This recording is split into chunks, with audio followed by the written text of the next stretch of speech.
Yeah. Something exciting is about to happen. Come on. You know, some of you just got a glimpse of who Sanitarian Obiora Precious is with that insight she brought in. You know, Sanitarian Obiora is a very, in fact, she's my personal EHO. You know, so she's my personal EHO. Imagine when DFORTUNE asked someone like Sanitarian Obiora as his personal EHO for the past almost 4 years. No, you can imagine the level of safety and many things we put into our operations. She's a no-nonsense woman, very detailed, very cerebral, full of information, practical information. I want you to pay the same attention to this class. And she's going to be teaching us on very sensitive areas of these things. Module title is Health, number 1, Health, Safety, and Management of Risk on the field for service providers and chemical handlers alike. We all know chemical handlers, safety, everything that we do has to do with health and environment and people. And your life and the environment is more important than the money you think you want to make. Sanitarian Obiora will be doing justice to this in the next few minutes. And I want us to welcome her with an applause. Welcome, Sanitarian Obiora. We are all ready with our pen and paper. We're going to be taking notes. Thank you. We'll make you a call so you can share your slide. Thank you. The floor is yours now. Yeah, good afternoon, everyone. I hope you can hear me loud and clear. Okay. Yes. I say good afternoon once more. I think I'm delighted and privileged to be part of this wonderful training for today.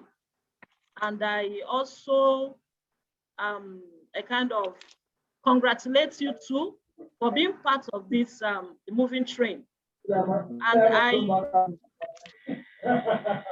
I plead with you that whatever you are learning here today, please make good use of it.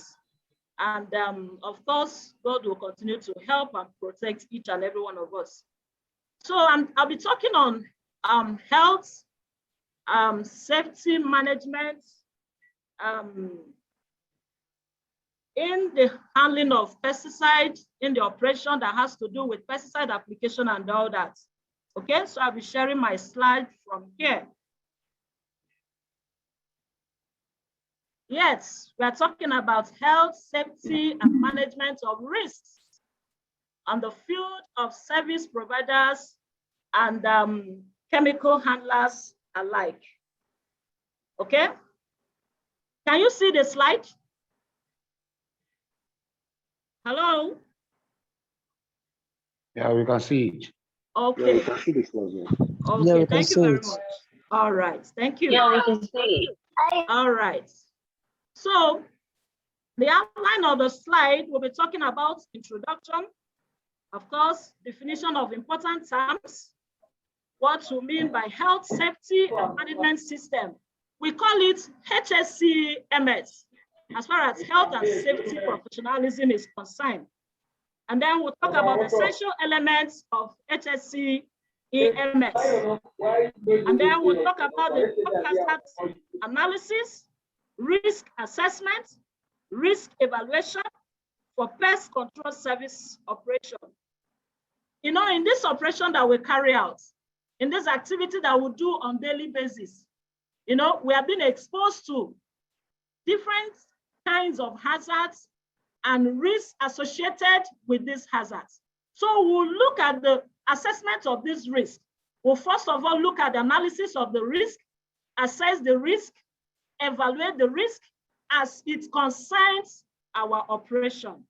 And then we'll take our time to look at health and safety procedures for the management of specific risk. Please, I want to beg you for a favor. Please, if you don't have the pen and paper, because I'm going to give you an assignment, and whether you like it or not, you will submit it at the end of this class.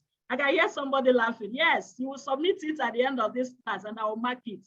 But on a more serious note, this is a very serious, important issue.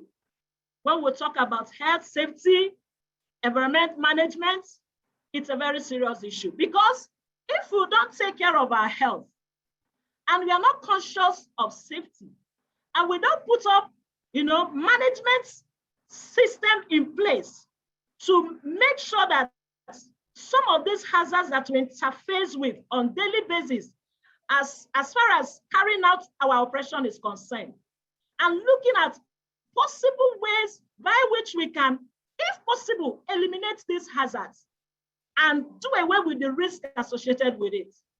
Or if we cannot, reduce the impact of these hazards and the risks associated, and find possible ways to ameliorate the impact, the consequences that come alongside with it. Sooner or later, we end up making money that we may not be there to eat it.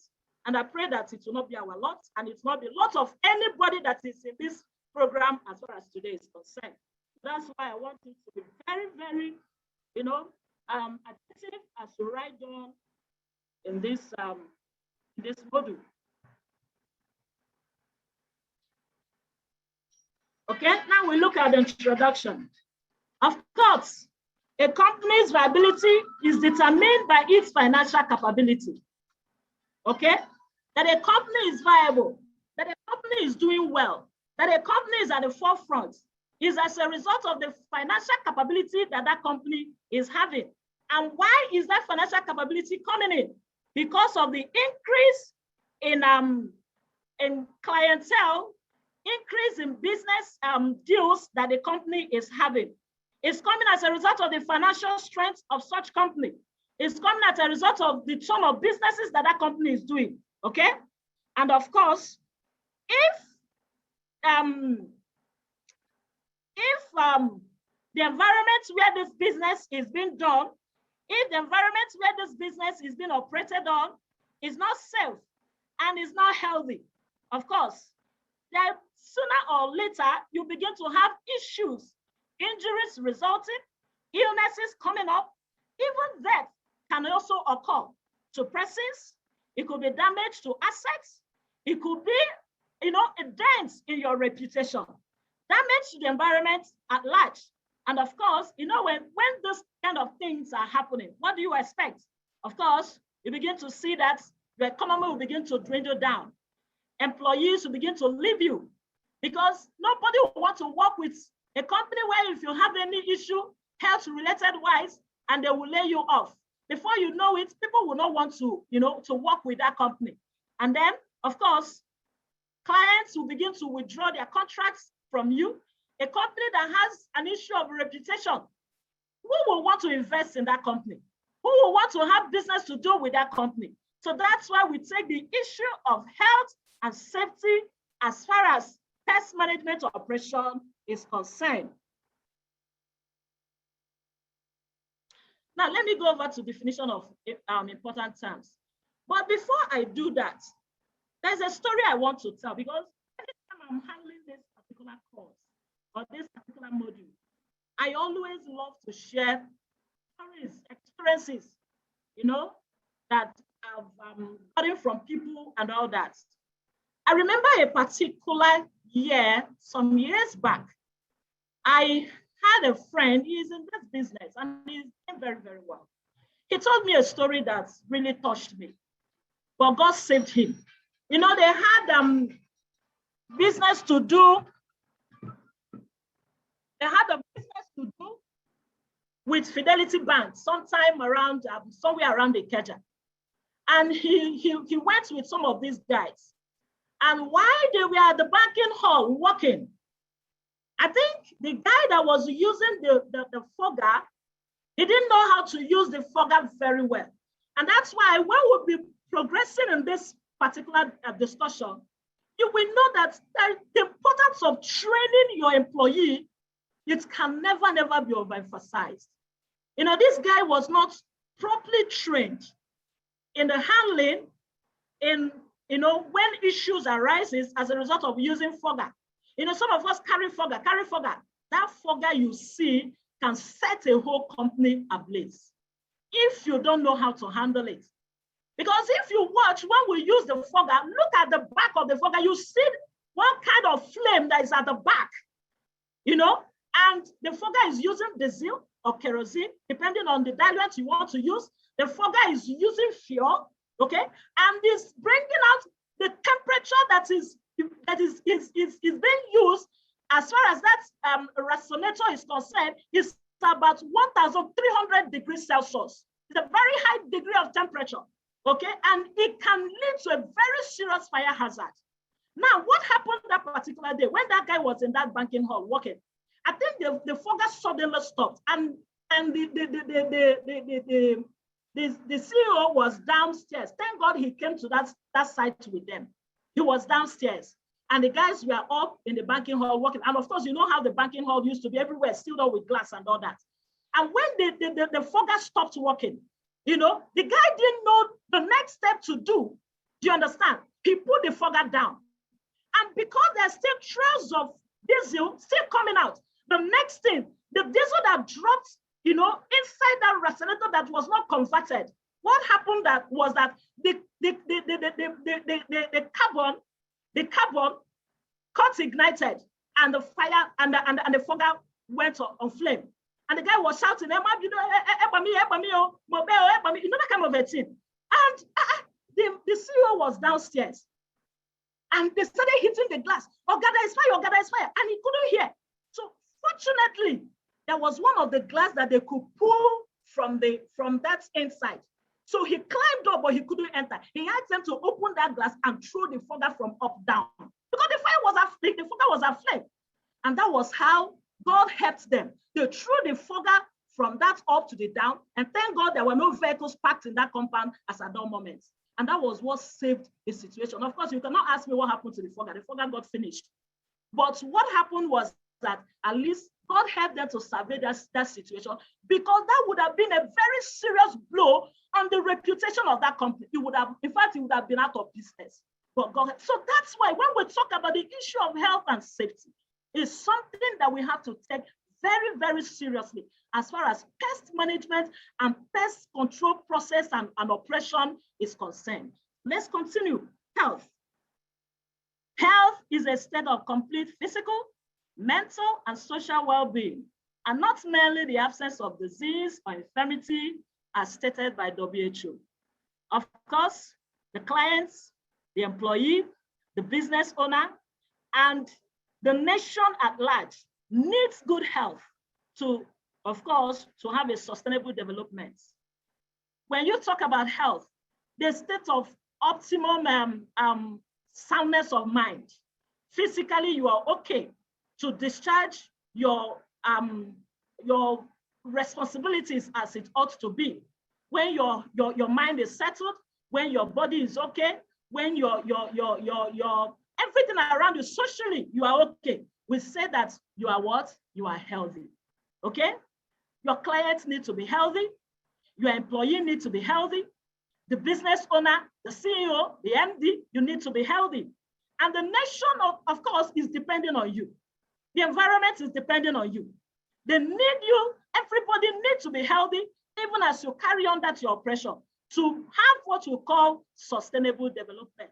When we talk about sustainable development has to do with developments that bring joy, bring fulfillment to me and you as we speak, and then the future generation happiness and fulfillment will not be jeopardized. That is what is called sustainable development. And that's why in our business of pest management, we have to always have in mind this issue of sustainable development. You will not go and treat an environment and you devalue that environment. You will not go and treat somebody's house. Somebody contracted you to come and treat the house. And by the time you leave treating that house, that person is down with respiratory issue. You will not treat a factory and a worker in that factory that has asthma will develop seizure or asthmatic symptoms. You know, you trigger the asthma in that person. That is not sustainable development. So in this context of what we are talking about, whatever operation that we need to do, whatever thing that we need to do as far as pest management is concerned, we have to have it at the back of our mind that the health of the people is paramount to our operation, the health of your employee. You will not get somebody to work for you to make money, and then of course, that person cannot be useful to himself in the next 10 years, in the next 5 years, in the next 20 years, because of the illness he had gotten as a result of exposure to the process of pest management operation. Okay, now let's look at safety.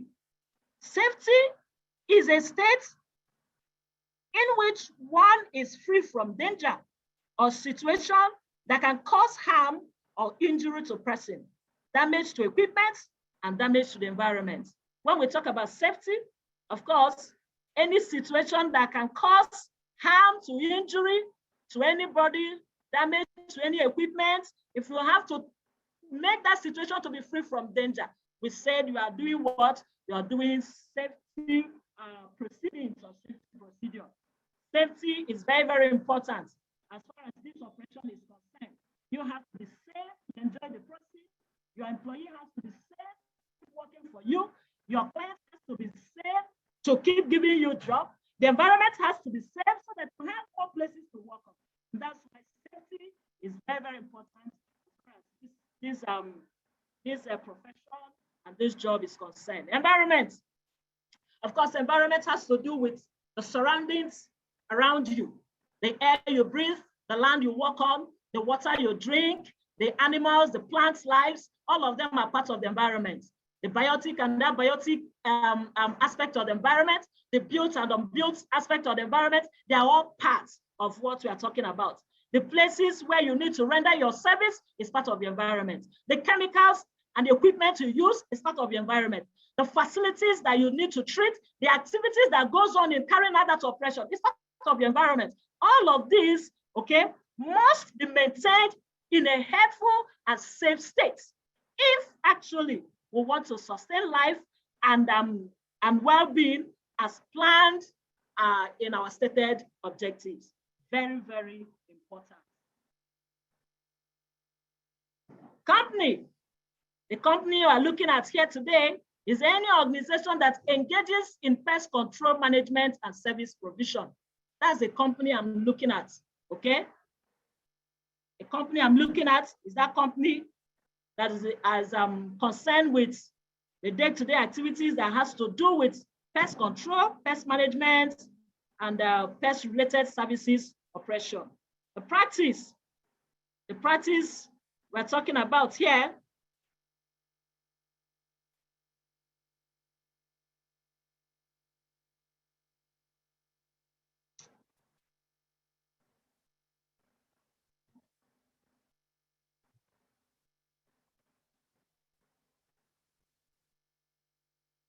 okay, sorry for that interruption. Yeah, the practice has to do with acceptable methods or means of accomplishing a stated task. Practice has to do with the method you have designed to accomplish the task you have set out for yourself, for your company, as far as pest management operation is concerned. Now the procedure has to do with a documented series of steps to be carried out in a logical order for a defined operation or in a given situation, okay? When you document series of steps of how to carry out your operation, like us in pest management, part of the step that we do as far as our operation is concerned is that when you get an invite from your clients, well, first of all, go to the site or go to the place to do what we call site inspection. It's one of our, it's a very critical aspect of our operation. It's part of our procedure. And then when you have procedures like this, okay, documented steps like this, documented, okay, on how you carry out, you know, your operation in a logical order. That is what is called procedure. In health and safety management, we call it what? Procedure. And every pest management organization must have a procedure of how they do things. And I always tell people, when you go out for inspection, to look out for the pests that you want to control, and to decide the method you're going to use to control the pests, to decide the equipment you're going to use in applying whatever you need to apply. You should also look at the safety aspect of that operation that you want to carry out. It should be an integral part of that your operation. Many of us, we are interested in the pest. We are interested in the equipment. We are interested in the space. But sometimes we are not interested in the health and safety aspect. Many a times you go to client's place, but forget to ask them some sensitive questions. It should be part of your inspection procedure. That inspection that you do to check out for the pest, to know the infestation level of the pest. You should also ask your health status, because it's very, very important. Because you know that what you're going to do, the operation you're going to carry out might impact the health of the people there. How old is the oldest person in that place? How young is the youngest person in that place? These things are very, very important. Do they have any respiratory related tract issue? These things are very, very important, so that you don't go to handle a situation and you end up creating a worse situation in that place. I remember that somebody shared a case with me. Somebody, an operator, went to a place to carry out pest management operation. And by the time that person left, when he came, he did not know that they have an elderly woman in that house. And that woman was confined in a particular room. And when he came for inspection, he did not bother to ask, do you have any aged person here? Because some of these things that we use that we call pesticide, many of them are contraband for some age, for some age of people. You don't just open up pesticide when you have people that are 60 years and above. You don't just open up any kind of pesticide when you have people that are 2 years below. You have to know the age of the people of the people in that particular place that you need to work on, so that you will decide or you determine the kind of thing that you're going to bring in there. You also decide whether you will do application or not, whether you even apply any pesticide or not. You can decide to use other means. And this person did not ask, he did not know, he came in. It was why he was working. And that mama that was even in that place was an asthmatic woman.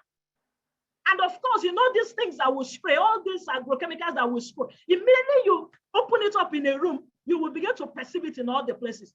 That woman ran out. The woman that could not walk very well, she has to run out for her life. In fact, from that place, they moved that woman to the hospital. She had asthmatic seizure. So it's very, very important in your procedure, that documented steps that you need. Health and safety process must be an integral part. Okay? Hazard has to when we talk about hazard, we talk about potentials to cause harm. Anything that you work with that has that ability to cause harm, it's referred to as a hazard. Okay?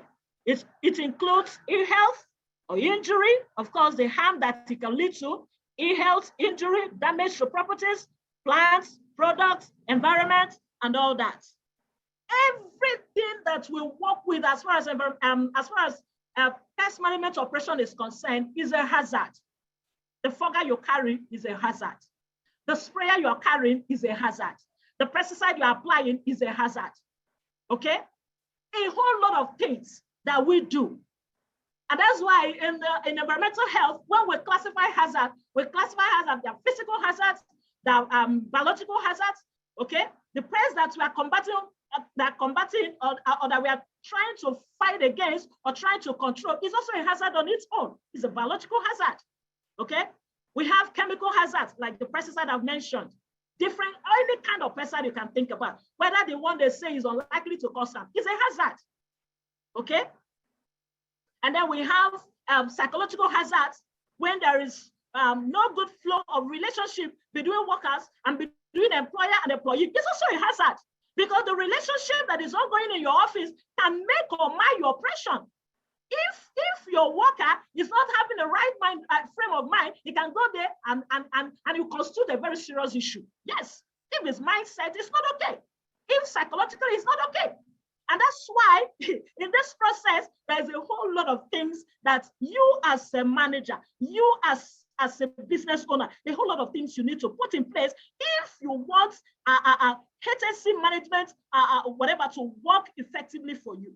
You have to study the psychology of your staff because their behavior, their whatever can constitute a problem. A hazard. We call it psychological hazard. We have ergonomics, man-machine relationship.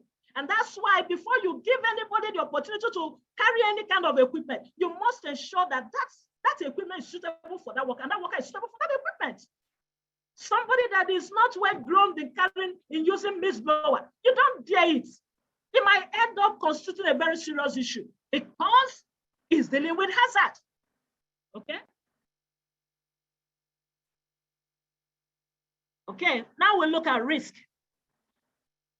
Risk is the product of the chance, the possibility, the probability that a specific undesired event will occur, and the severity of the consequences of such events. When there is a likelihood that something undesirable will happen in the process, irrespective of you're using, we call it what? Risk. So this pest management operation is full of risk. Okay, the pesticide we use have a whole lot of likelihood of issues happening as far as we use that pesticide. The equipment we use, we have a whole lot of issues that might arise as a result of using that. So all those things are called risk. Okay, so when there's a likelihood that something can happen along the line of your operation, and okay, and also if you can quantify the severity of the consequences of such events, we call it what? Risk. Incidence. Incidence is an event or chain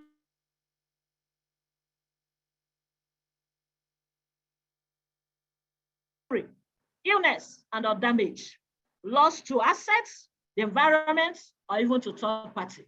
Okay? So incidence is that something likely may happen, or that an event might likely happen, or it happened. When it had happened, we call it what? Accident. But when it is near miss, we call it what? Incident. Something happened, or something could happen. When that thing has happened, and of course, that's when we call it what? Accident. And that's why I tell people that all accidents are incidents, but all incidents are not accidents. Okay? But when you begin to have frequent of incidents occurring,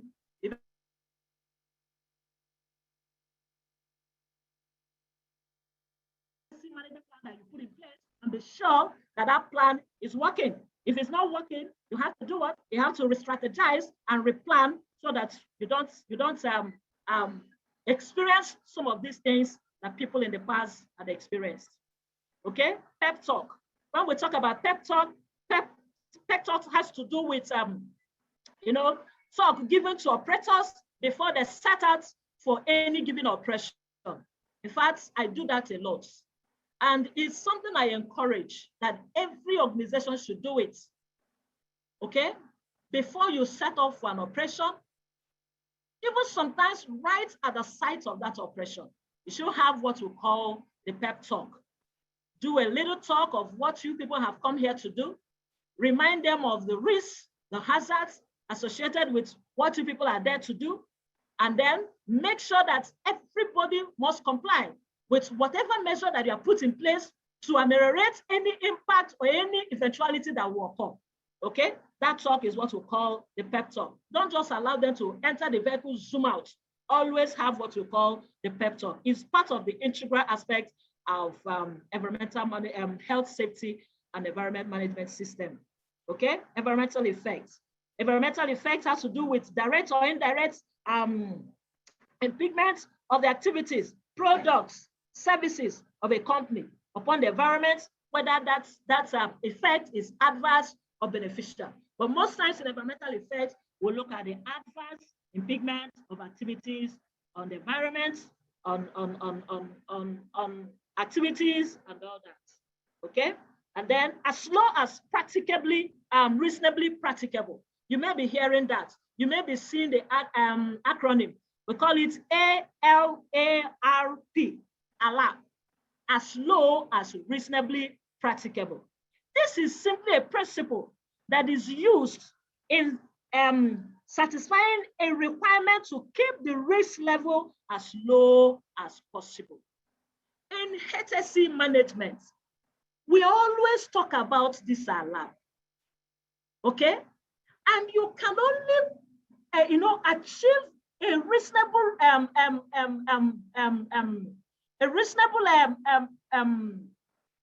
how will I put it? A reasonable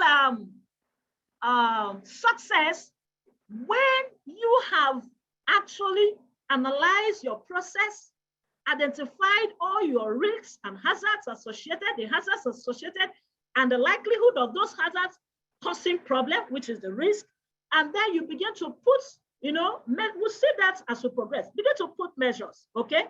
That is the only place you can get to this point that is called as low as reasonably practicable. That whatever thing you need to do is a principle that you must ensure that your process will lead to as low as reasonably the injury, illness, risk, whatever.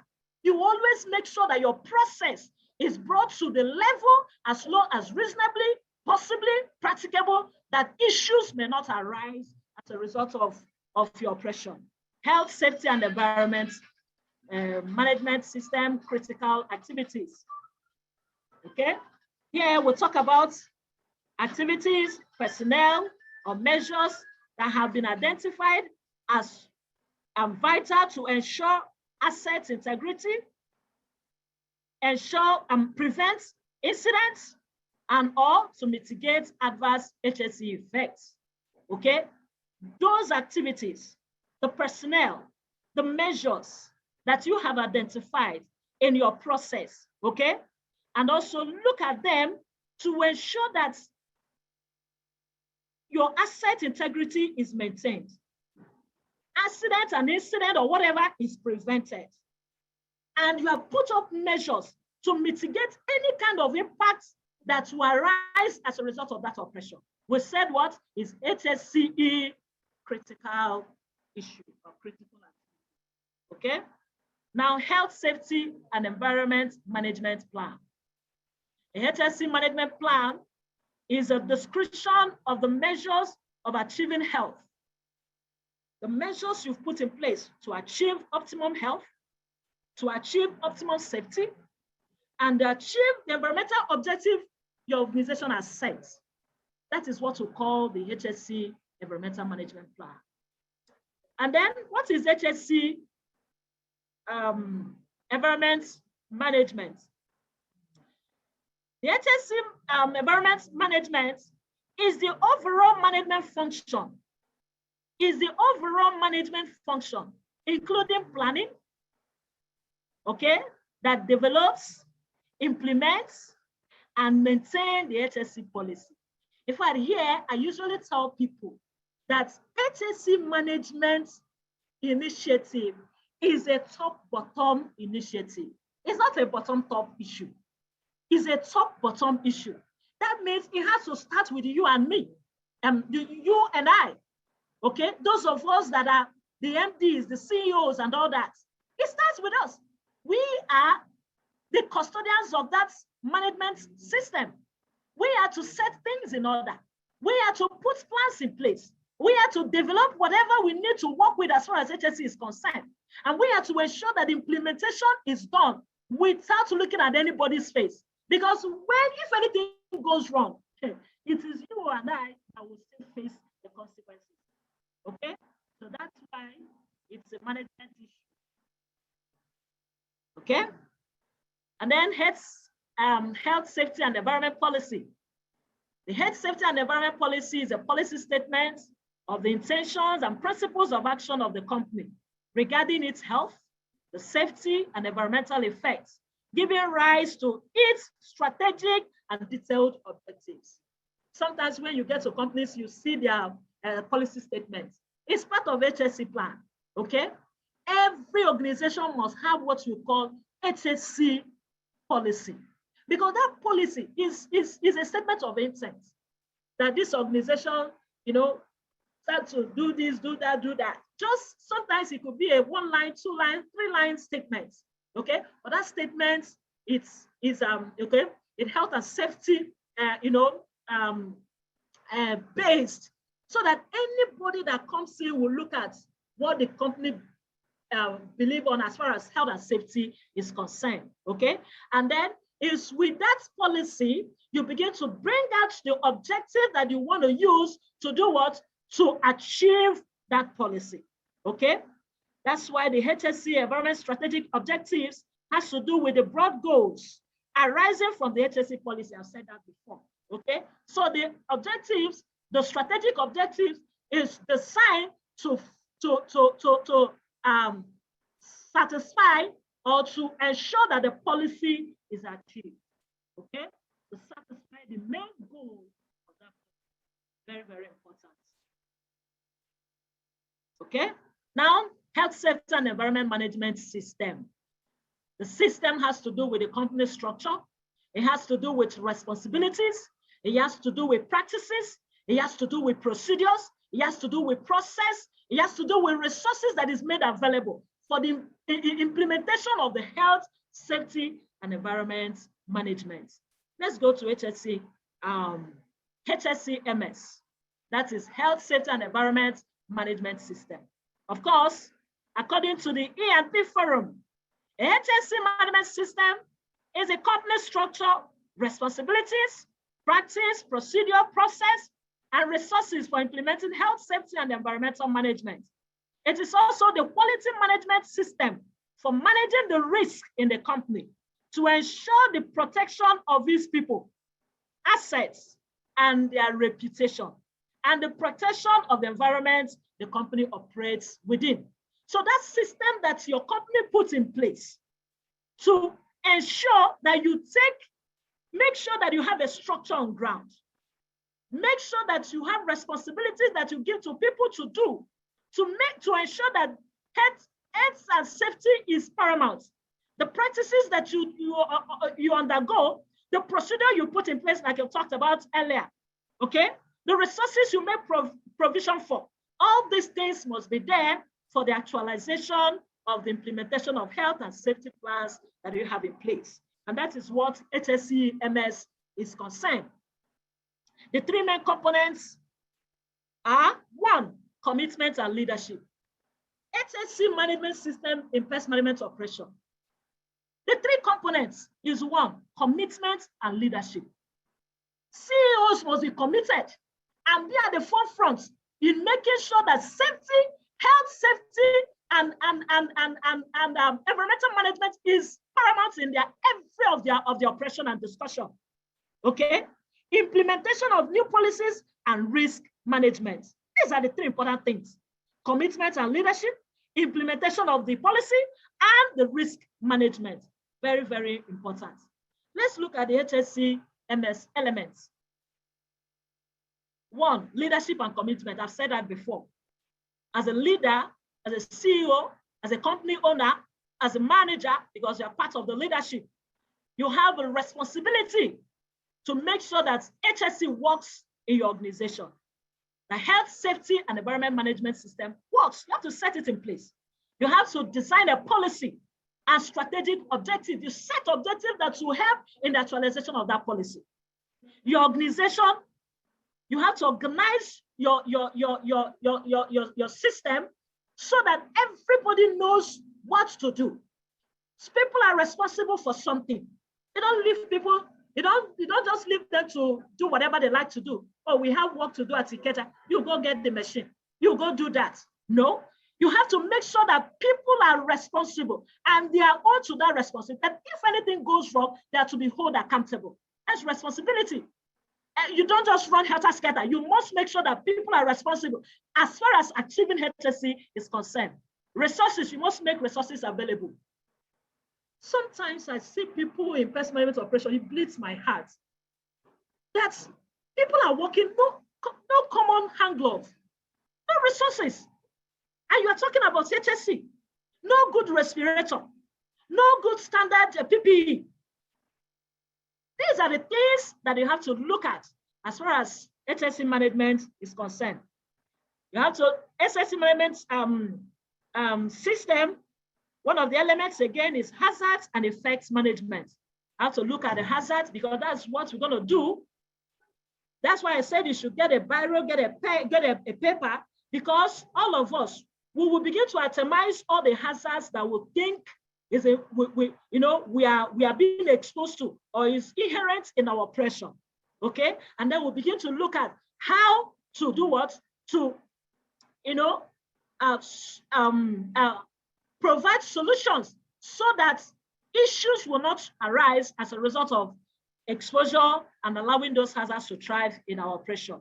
Hazard and effect management, planning and procedures, must put plans in place, procedures to do all that, a sequence of steps to make sure that whatever you need to do is done and done as ought to be done.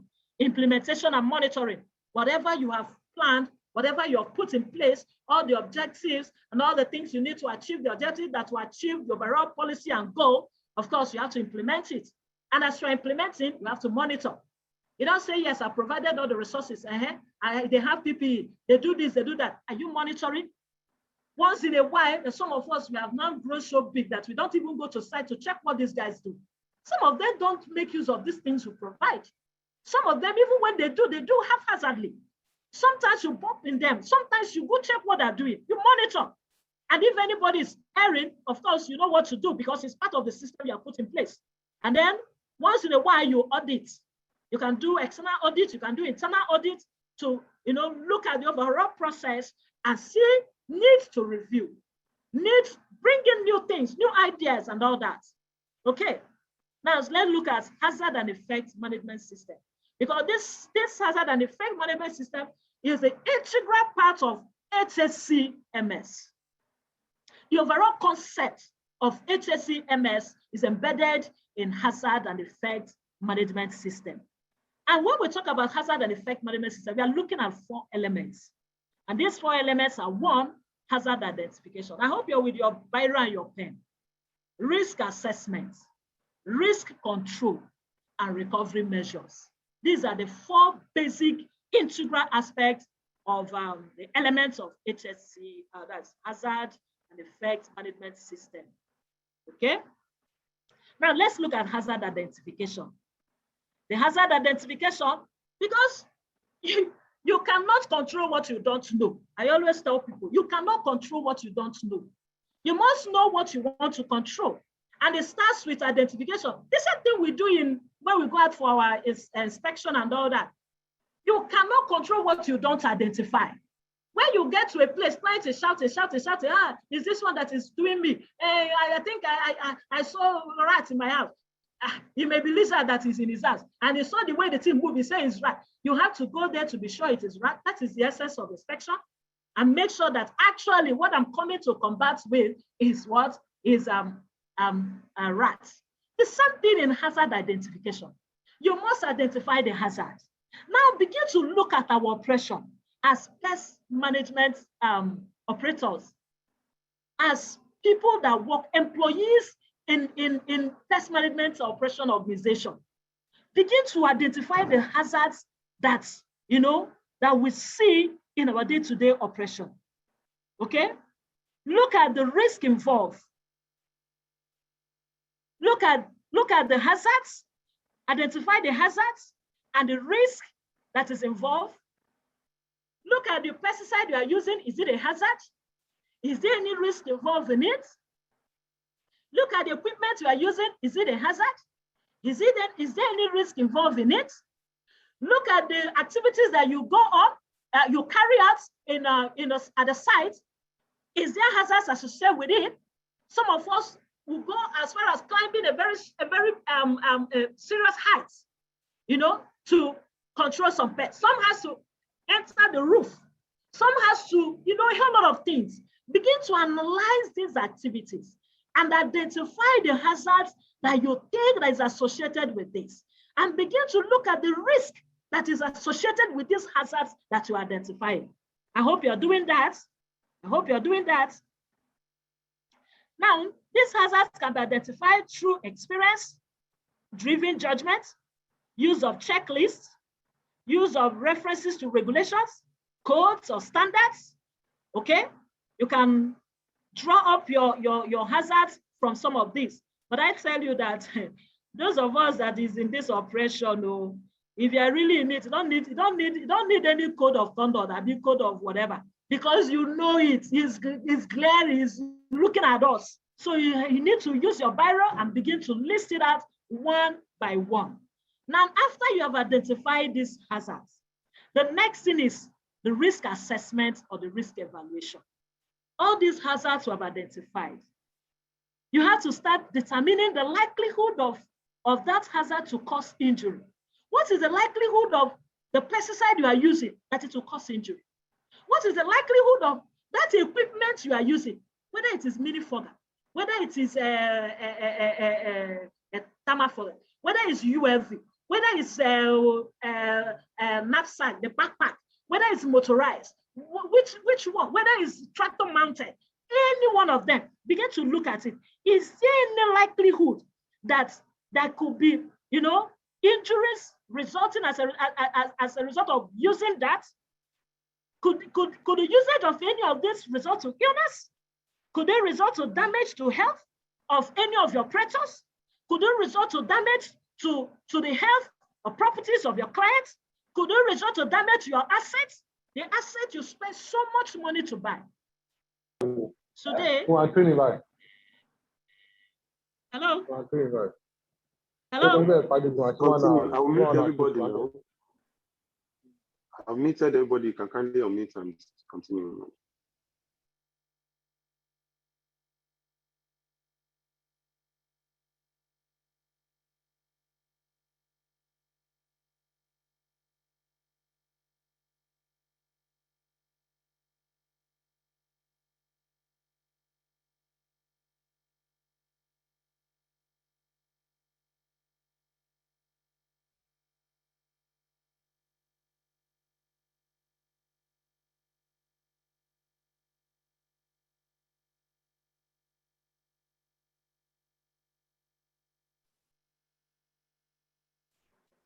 Yeah. Hello, can you hear me?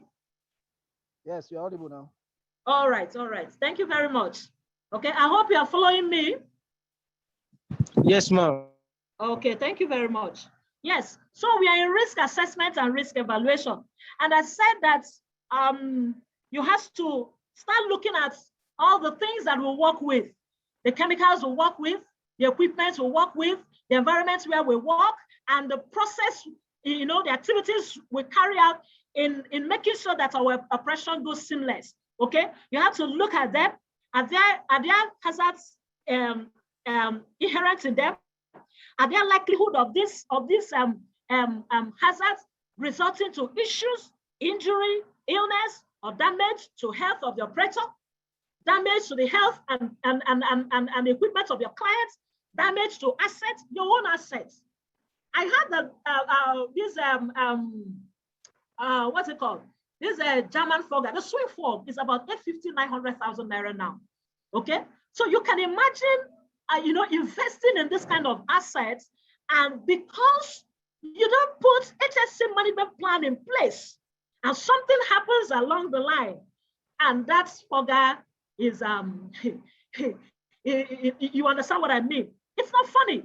Or you carry fogger to go to a place to work, and due diligence is not taken as far as HSC is concerned, and you set the whole company or the whole place ablaze. You can imagine what that means. That is a very serious issue on assets, whether the asset is from your client side or from your own side. Reputation, you have to look at, is there anything that can result to risks that will damage my reputation? Is there any hazard that I have identified that can, have the propensity to damage the environment? Okay, you list all that out. And then when you list out all this, the next thing we do,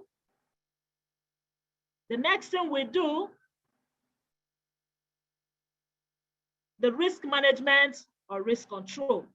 Because when you finish identifying, evaluate the chances of such hazards resulting to serious risk, posing as risk that can damage life and health, damage your reputation as a company, damage your assets, damage your client's life or their properties and the environment. When you have analyzed all this, you now come to what we call the risk mitigation or risk control. I hope you have listed all the hazards and the likelihood of the hazards constituting problem to us. Now, when we talk about the risk mitigation or risk control, it has to do with risk reduction measures that reduces the risk and their effects. And it also reduces the consequences, okay? Because when you're reducing the risk and their effect, of course, you're reducing the consequences that will arise if such risk is not taken out of the way. And in mitigating or controlling risk, we have what we call 1, eliminate the risk, 2, substitute the process, engineering control, administrative control, and personal protective equipment. Okay? So, elimination process. Okay? Elimination process has to do with physically removing the hazard. When you physically remove the hazard, is there any hazard in your process that you think you can physically remove? Yeah, you can physically remove so that it will not result to unwarranted effects and subsequent consequences. Okay? You physically do that. Now, when it is not possible to do that physical removal of the hazard, that's where we'll fall to the next one, which we call replace the hazard. Now, we do that a lot when it comes to pesticides. Okay? Now, sorry, before I go to that second one, let me just talk about the physical, this one now. In this elimination process, to me, to do the work of the process, when you put a place to a particular facility and you have analyzed all that you need to do, you have done your inspection and you have done your HSC analysis, because it's very, very important. HSC analysis must be one of the integral parts of your inspection, your facility inspection. Include it there. It's very, very important. You look at the whole place, whether that facility is a personal house, whether that facility is whatever, you look at it. If you perceive that using pesticide here is not going to work because of the things you've seen around. Like, let me take, for instance, a client called you and that client has a child of 3 months. 3 months, or let me say a child of less than a year, and you get into that place. Of course, the next thing that should come to your head shouldn't be pesticide application. If you know what you're doing, and if you're in line with me as far as this HSC is concerned, it shouldn't be pesticide. You should think about any other thing to do, and that's why we have different methods of pest control. You can decide to use biological method. You can decide to use physical method. You can decide to use, maybe what do you call it? This when we talk about this rat issue and all that, exclusion method. You can decide to use that, okay? Provided that you will not use pesticide in that place for the health of that child. Any child that is still below 1 year, the respiratory system has not actually developed very well. And they're so susceptible to any of these things that will spray out, okay? To any of these things, whether you call it indoor residual spray chemical, whatever, their respiratory system is so susceptible. So in that situation, always analyze the place you want to work and make sure if elimination process is going to work there, eliminate a hazard that you know can constitute a very serious risk and issue in that place. That's what I mean by elimination process. Physically eliminate or remove the hazard. Because you know that one of the hazards we have identified now, if you have actually done the assignment with me, is what? Our pesticide that we work with. Okay? Now let's go to the second one, which is the substitution. Now, if you get to the facility and you see that, of course, you must use chemical control, which we always say is the last resort as far as IPM process is concerned. Now you now look at what kind of pesticide would I use? You begin to analyze the pesticide. What kind of pesticide should I use? Should I use organophosphate? Should I use organochlorine? Should I use? Now you begin to look at the hazards associated with all this. Of course, you know that organochlorine, you cannot near it because it's already banned. Okay?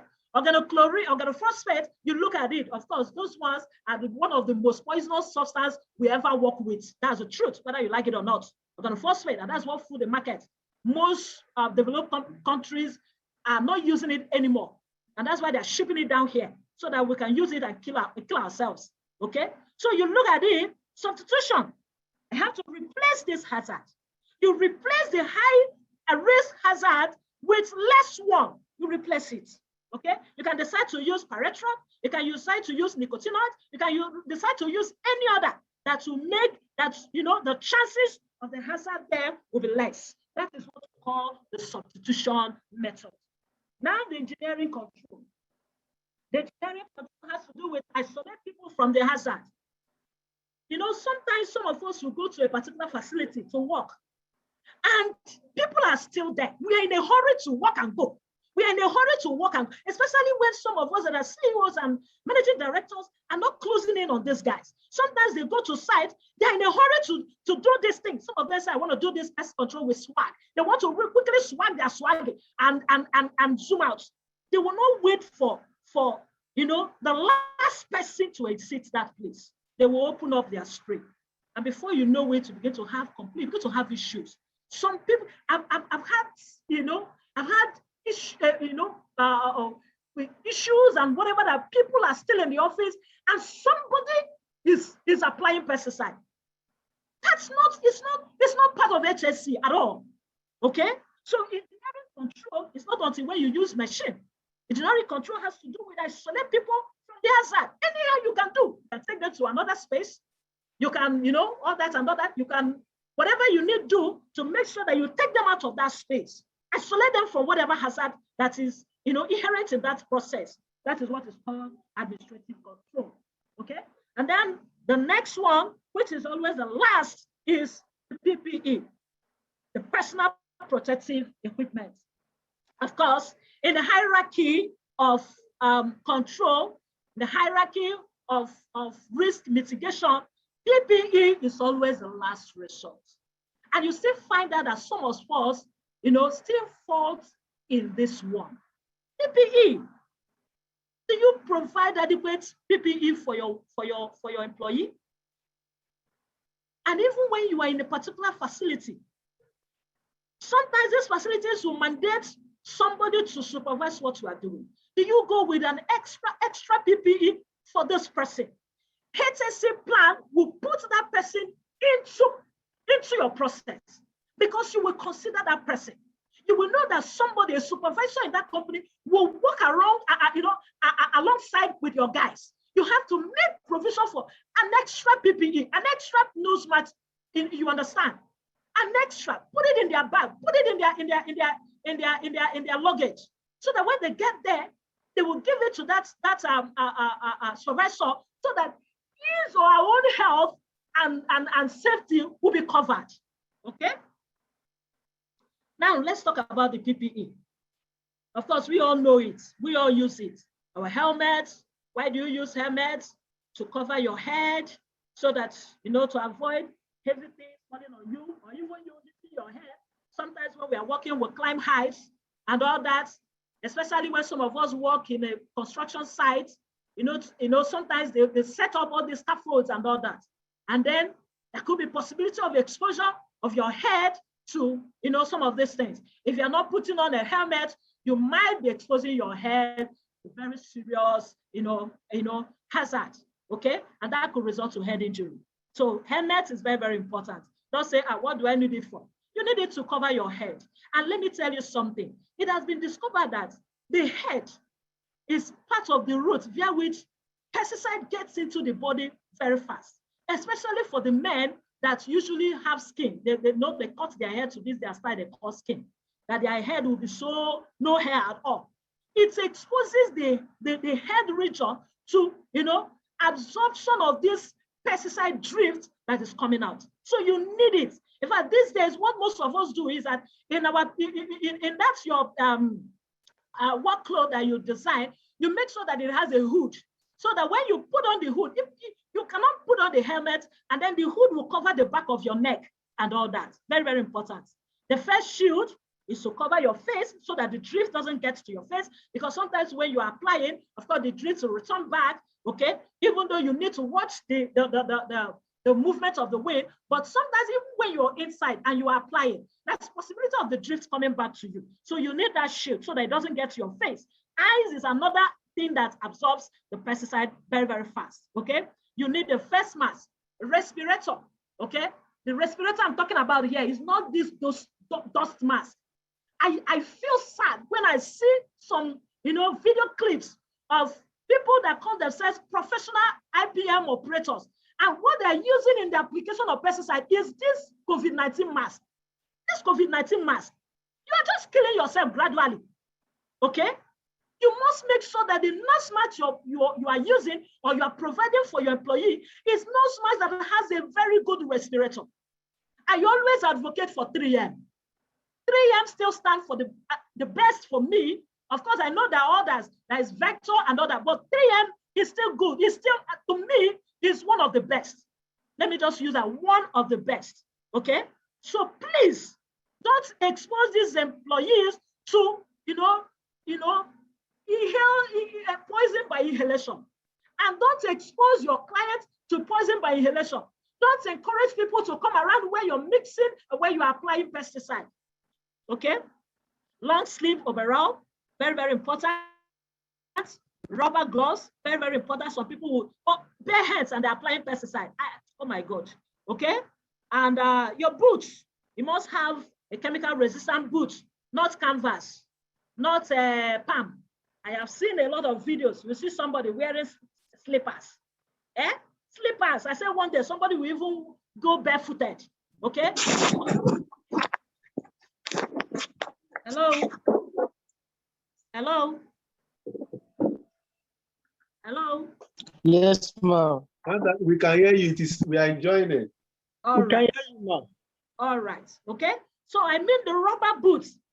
The boots, rubber boots doesn't allow pesticide to be absorbed through them. Okay? You're not doing fashion when you're applying pesticide. You're not doing, some say they're doing swag. Please don't do swag with pesticide. It's one of the most serious hazards I've ever seen as far as pest management operation is concerned. Don't joke with it. So you have to have a good rubber boot. Okay? That is what? That is chemical resistant. Very, very important. If you're the habit of wearing slippers, wearing palm, going barefooted in applying pesticide, please desist from it. Your body, our skin, absorbs pesticide, okay? Probably maybe in another training, we'll be looking at toxicodynamics and toxicokinetic of this pesticide. In fact, you will begin to, maybe that's when some of us begin to wake up from this sleep, okay? Now, let's look at another aspect, training and supervision. Training as what we are doing now, okay? You train your staff, in-house training, outdoor training, online training, a whole lot of training going on as far as pest risk mitigation in pest management operation is concerned. Supervision, when you train, don't leave your staff to their fate. Make sure you close in on them. Some of us have grown so big that we don't take on these guys and check what they're doing in the field. Some of them will provide these PPEs and they don't use it. These children, these workers, these people, our brothers, they're exposing themselves. It's more like a time bomb that is waiting to explode. Let's supervise them. Warning signs, measures. Put up a warning sign. In fact, recently there's something I did. I have a very serious roll-up warning sign. Anywhere I'm going, any job we have, I will put it in the car. They'll carry it along. If I'm going to go with them, in fact, I'm the one that will set it.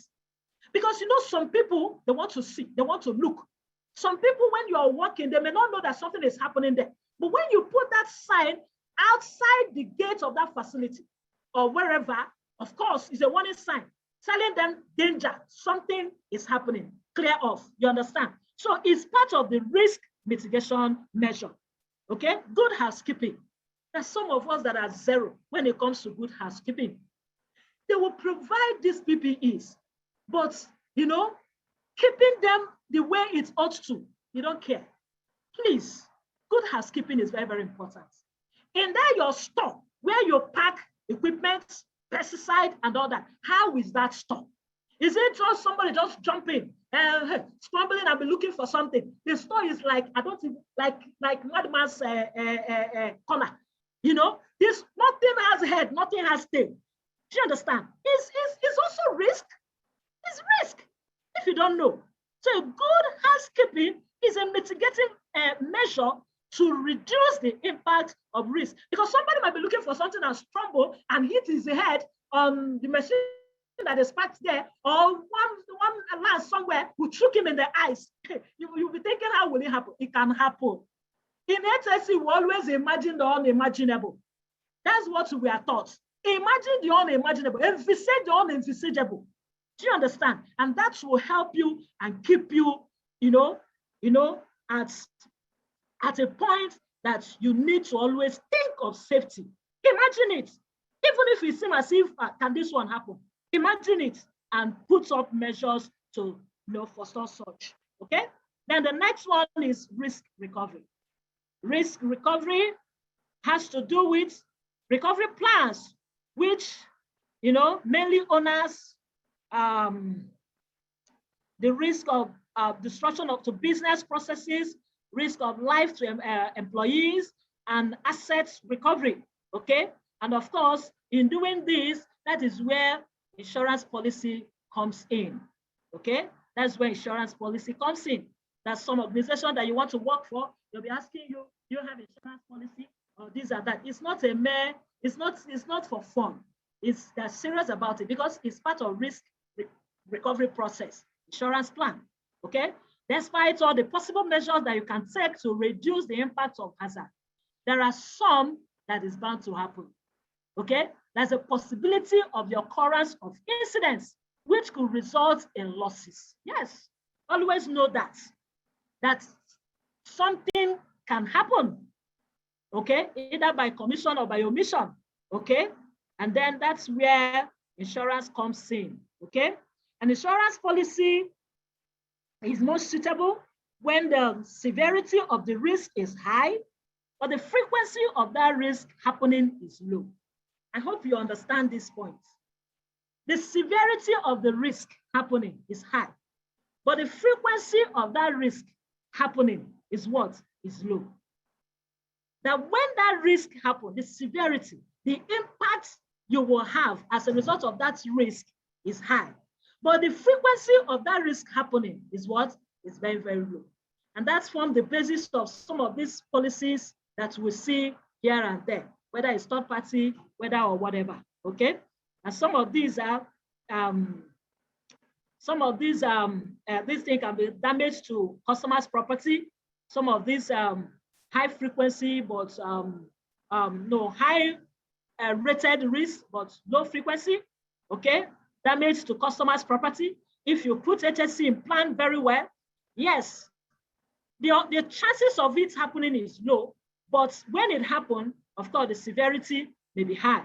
Professional liability risk is there. Auto accident risk is there, okay? And harmful chemicals that may leak out is also there. It's part of what we have insurance for. Some of the insurance products suitable for pest control services suppression include pollution and fumigation liability. I don't think this one is in Nigeria now, but it's in US. Professional liability, business, auto insurance, like this our auto third-party insurance and all that. Tools and equipment coverage insurance, workman compensation insurance. I think this one we have it. Employee group life insurance. All these our health, NHS and NIHS or whatever. This is a national health insurance, whatever scheme is part of it. Okay, workman compensation. Like those of us that service oil producing companies, the demand for some of this indemnity insurance and all that, okay? Because they know that something can happen, okay? Now, pest inspection, damage, liability. I don't think that one is in Nigeria for now. Now, I want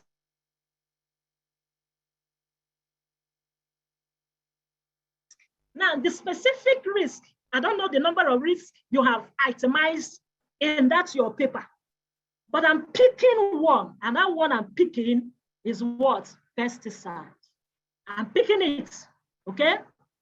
Now, this one, for us to mitigate and to ensure maximum safety as far as pesticide usage and application is concerned, we have to look at adherence to instructions on the pesticide label and the MSDS. Very, very important. Sometimes I hear people argue what I don't know. You cannot just go to the market and buy something that you've not studied the label and you carry it and run off to a client's facility and you start applying. Are you okay? It's not done. You must adhere to the instruction on the pesticide label. You must read the label. It's MUST in capital letter. It is part of the integral aspect of HSC plan as far as pest management operation is concerned. 2, adherence to the golden rules as application in pesticide, as applicable in pesticide purchase, pesticide storage, pesticide mixing, pesticide application, and final disposal. There's what we call the golden rule in environmental health as far as pesticide application and safety is concerned. We have it in the purchase, okay? You don't just go and purchase what you don't know something about. And you must purchase what is suitable for what you are looking for, what you want to control. It's part of that golden rule, okay? In the storage, you must ensure that pesticide is stored in a conducive environment. You don't store pesticide in places where the temperature is high, because most times the active ingredient is affected. Very, very important. If you store pesticide wrongly, that pesticide will lose its potency. Know it today. Like some of us that sometimes when we go to buy pesticide, and you see people that display pesticide under the sun, most times something that thing that you are buying that is under the sun is not, in fact, the active ingredient has been finished. Because the high temperature affects the potency of some of these active ingredients, okay? So you must ensure that that golden rule is put in place. Store it well, store it under lock and key, store it out of reach of people that are not authorized to use it. In your mixing, mix pesticide as stipulated in the label. Don't overmix pesticide. Don't undermix pesticide, and that's where calibration comes in, okay? You mix pesticide, don't allow people to cluster where you're mixing pesticide. It's part of the golden rule, okay? Application, when you're applying pesticide, there are also golden rules that you have to adhere to. You don't eat alongside applying pesticide.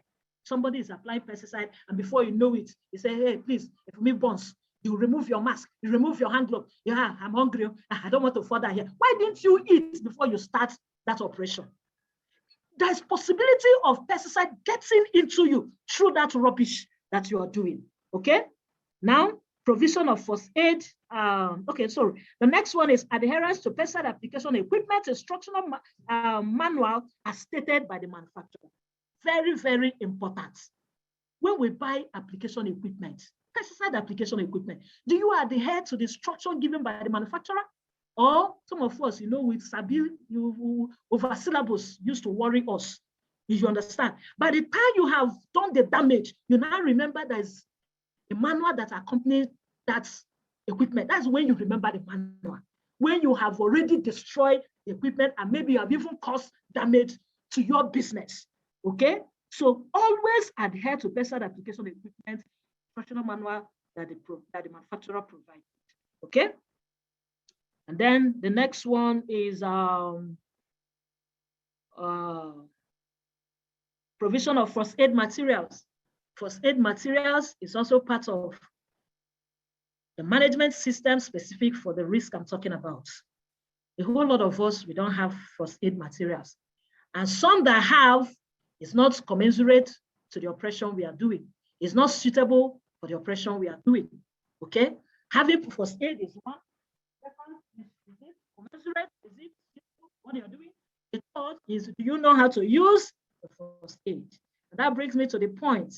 There's need for us as business owners to begin to look into training one of our management team or employee as a first aider. Very, very important. Okay. Now, knowledge of first aid principles as regards pesticide poisoning is very, very important. I just said that now. Okay. You need to know what to do when pesticide, enters, splashes on your skin.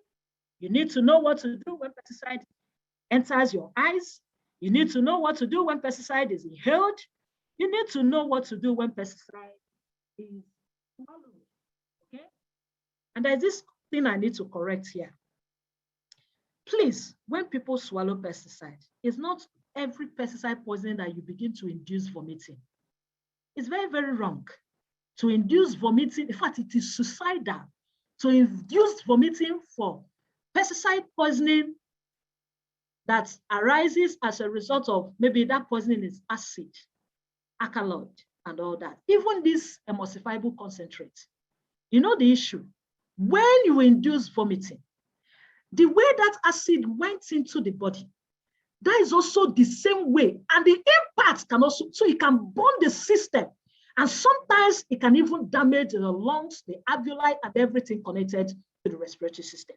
So that's why in health and safety, we don't encourage people to do what? To induce vomiting when pesticides are being swallowed.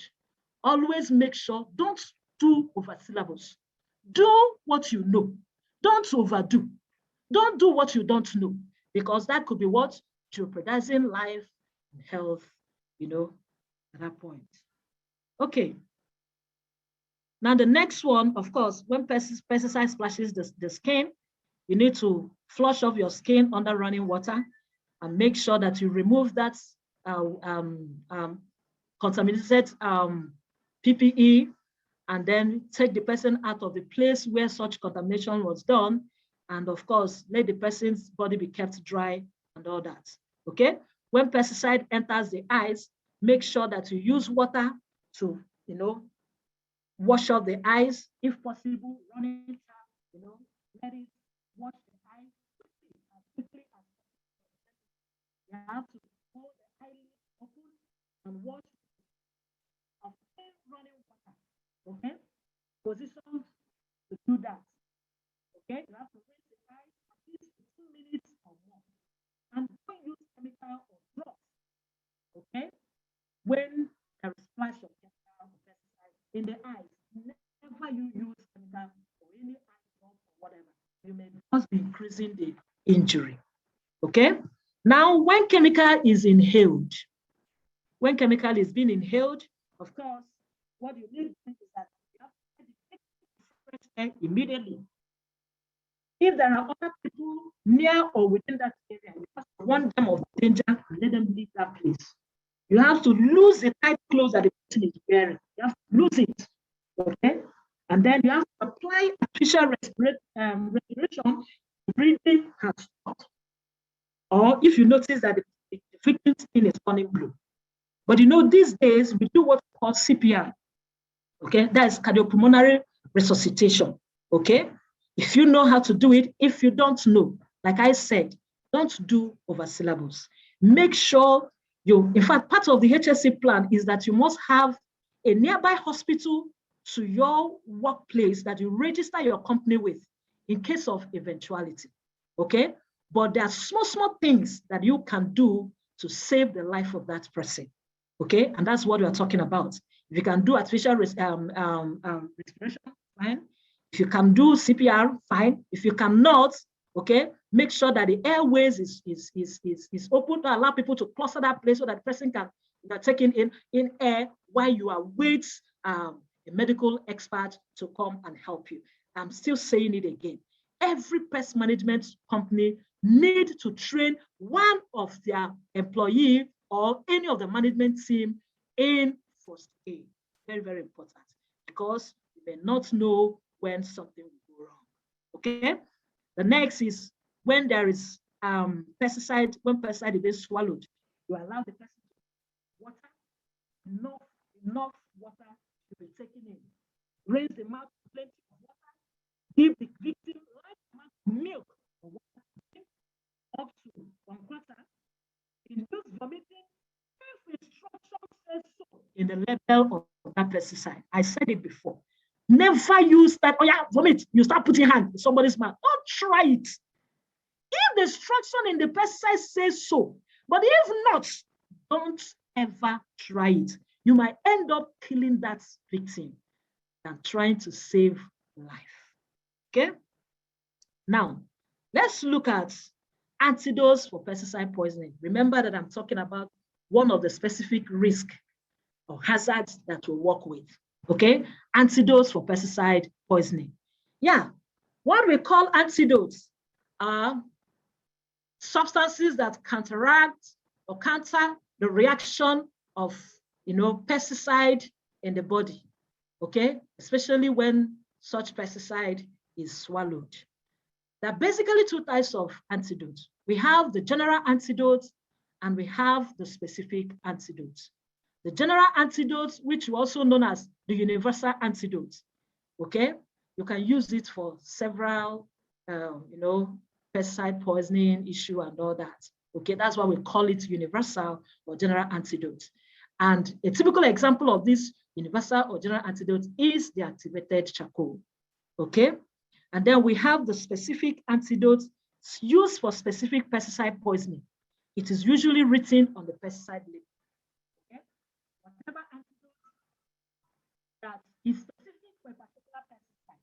And that's why you cannot overemphasize the need for you to constantly read the pesticide label. You cannot overemphasize the need for you to read it because everything that you need is provided as far as that pesticide is concerned. Okay, the antidote you need for that particular, if it is the one that is, they will tell you it treats symptomatically.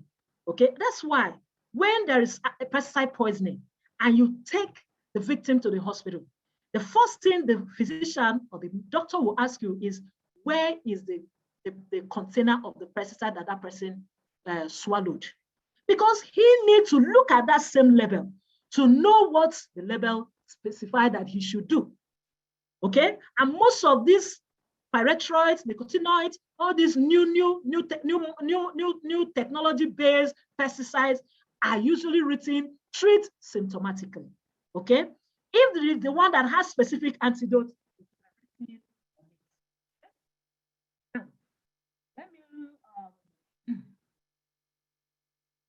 what would the specific antidote?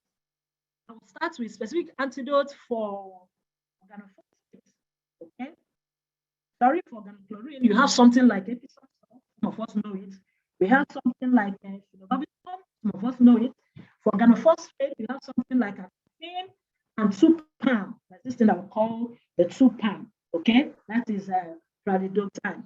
Okay, that is a pyridine hydroxide methyl chloride. Okay, we transform it and we call it the 2-PAM. Okay, it's usually used for organophosphate antidotes. Okay, for quemates, you can also use that 2-PAM. For pyrethroids, like I said, no specific antidote. Some of them will specify that you should treat symptomatically. That means you have to take the container, whatever it is, call emergency care line as quickly as possible, and then move the person to the hospital, the nearest hospital, or the one that the company is registered with, and then, of course, necessary things will be done by the doctor. If it is paraquat and paraquat that is activated co-consent, that is the universal antidote. Like in this case, when somebody swallows paraquat and all that, all these herbicides and all that, you don't induce deformity. And you don't do what's called gastric lavage. You don't try it. Okay? If it is glyphosate, of course, you can give activated co, it will be written on the label of that product, and then you can also give the person much water to ingest. Okay? If it is zinc phosphide and any of these anticoagulants and all that, rodenticide poisoning and all that, of course, you have to give the person vitamin K. It has to be administered as quickly as possible, because what most of these rodenticides does is that they inhibit the clotting of the blood. Okay, so you see that the person will just be bleeding, uncontrollably. Okay, so administration of chemical K and vitamin K is done, to enhance the clotting of the blood. Okay, So this is just some of the things I've mentioned that is packed in our first aid box. And then let me say something. Sometimes when we go for inspection in some of these companies and other, and they say, I want to see your first aid box. They bring you see paracetamol, you see rishi.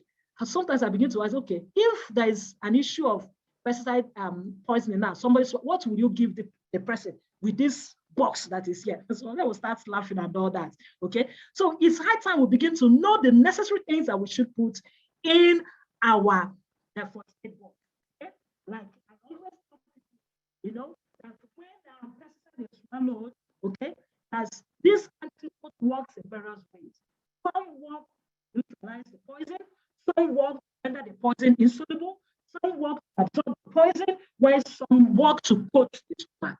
Okay, so it says like those of them that neutralize the poison, okay, like bicarbonate and all that, okay, and that one works against acid.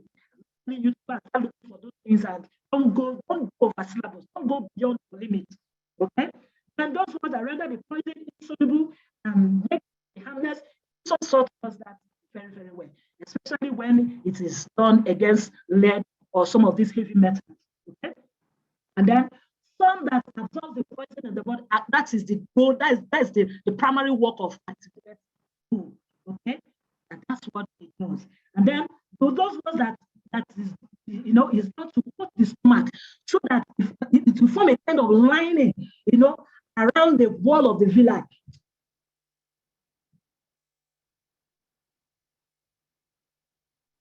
Swallowed will not be absorbed into the body system. You have something like olive oil. Make sure you always have olive oil in that your first aid box. Okay, have a tin of milk in your first aid box. If possible, have in fact mustard seed is very, very important too. Okay, so these are some of the things that red oil. You can put the red oil in small container and put it in your first aid box. So in case of anything, I'm not asking you to do over syllables. Don't do over syllables. If you don't know what to do, please, of course, when there is an issue, quickly the first thing you do is to do what is to call for medical attention while you do the small things that you need to do. But most importantly, somebody in your team needs to be trained on first aid and first aid issues. Okay. Now, in conclusion, I want to conclude by giving you a story. I'm so sorry I'm taking your time. I'm very, very sorry, but I can't go without telling this story. Because this story, anytime, used to touch my heart. I have this very wonderful colleague. He worked in one of the local governments here in Lagos. And unfortunately, he was doing this pest control, whatever, operation and all that. But he never cared, just like what many of us do.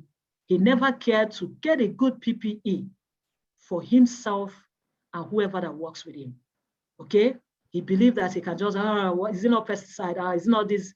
Some of us have become so used to pesticide that we don't see it as anything, we see it as water. And this thing kept on accumulating in the system for years. I always tell people that 3 effects of pesticide in you. We have acute effects, we have chronic effects, and we have allergic effects. Acute, you will have it instant, like the scratching, the hotness, and all that.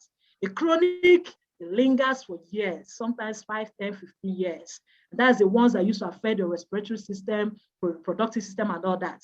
And that was the one that, for years they have been inhaling it. The thing was piling up in the system. And these poisons there's a level the body can, tolerate. It got to a point that day, probably that day the body decided to, to bounce back. He had an operation to do. Of course, as usual, he went with one attendant and, as usual, just put the rubbish that he normally uses in closing his nose and mixed pesticide and started work. As he was working, he started feeling somehow. He started feeling dizzy. Instead of him to quickly bring down the machine and leave that place. And let me remind us, please, I'm already rounding up, please. Anytime you are working and you start feeling dizzy, leave that place at a moment. He did not leave that place. He was trying to finish the work, trying to hold his breath to finish the work. The next thing, the guy fell with the sprayer. Thank God the attendant was close by, helped in removing the sprayer, started calling for help. But the unfortunate thing is that before they could get to the hospital, he died on the way. Now, what am I trying to say? Safety is the foundation upon which any great business is built. We must ensure that our health, the health of our employee, our clients, our assets, our reputation, and the environment is generally safe, put in safe condition while we are carrying out our operation, so that when you finish that operation and make the money, you'll be able to live, to enjoy the benefits of your living. I say thank you, and God bless you. Wow. Wow. Wow. Incredible. Hello. What a session. Thank you so very much. Thank you so very much. Can we all on a mic? Mike, open a video. Let us appreciate this lecture. Let us chamber so inspiring.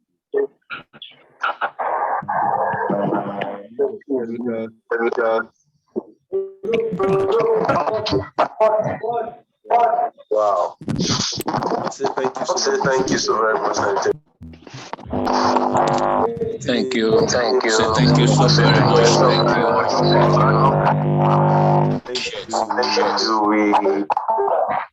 A lot of people ask questions already. Because of time, I'm going to just give one person opportunity to ask a question. So, Olumide Abimbola, can you kindly ask your question? In a loaded day. I'm going to meet everybody. Yeah. Okay. Thank you so very much. Olumide Abimbola, can you ask a question now quickly? Okay. Thank you very much, sir. Presentation to Mrs. Obiora. My question goes thus. Does persistent lead to chronic disease in the health of the applicator when practicing? Hello? Hello? Sanitarian Obiora, the question. Hello, can you hear me? Does persistent lead to, yes, we can hear you, chronic disease? Okay. That's one question.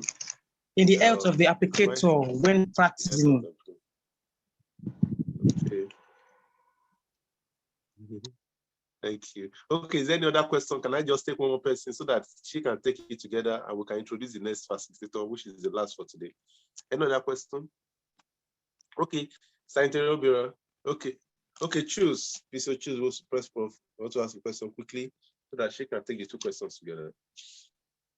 Thank you.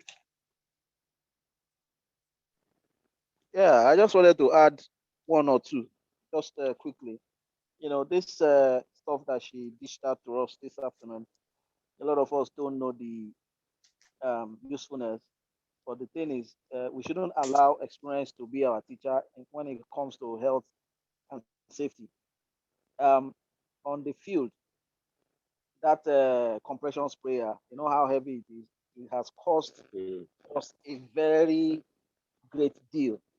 At one point, one of our workers carrying it on his shoulder used it to knock down a very expensive vase in a rich man's house.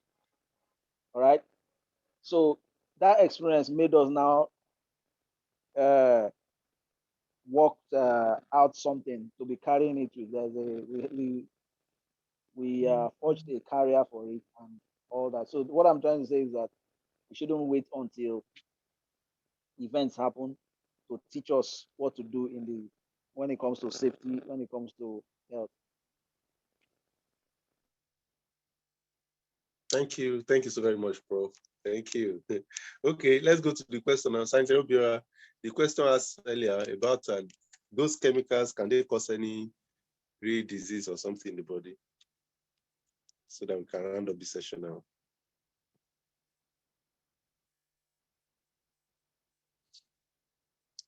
Hello, ma'am. Are you there? I'll mute yourself so that you can. Yeah. Can you hear me now?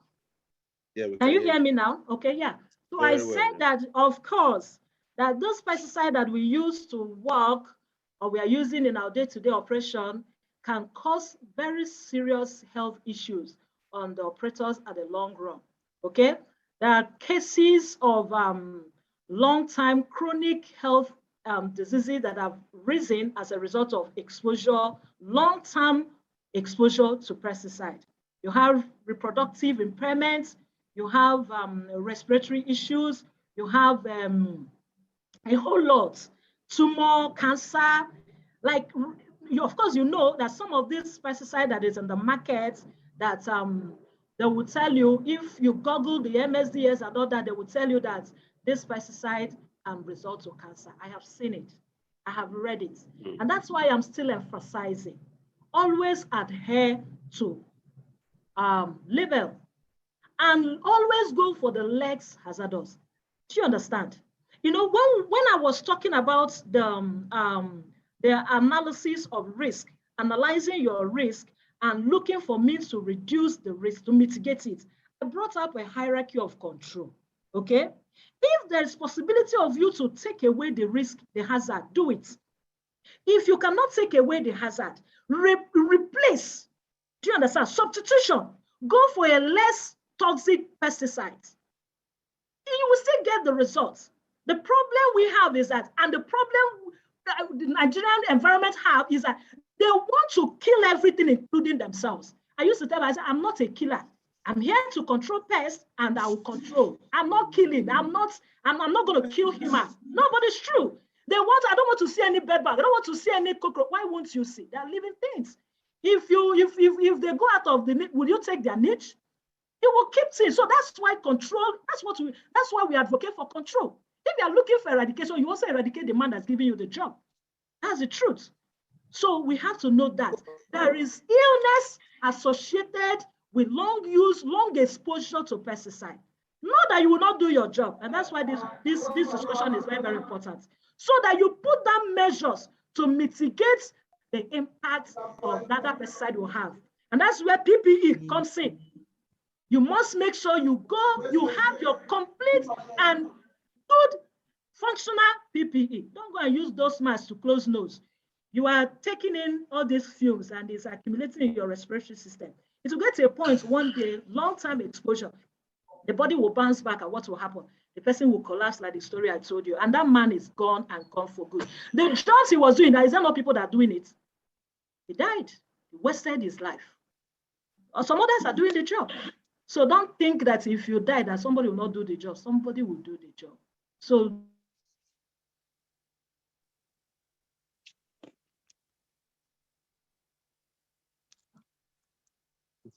thank you so very much.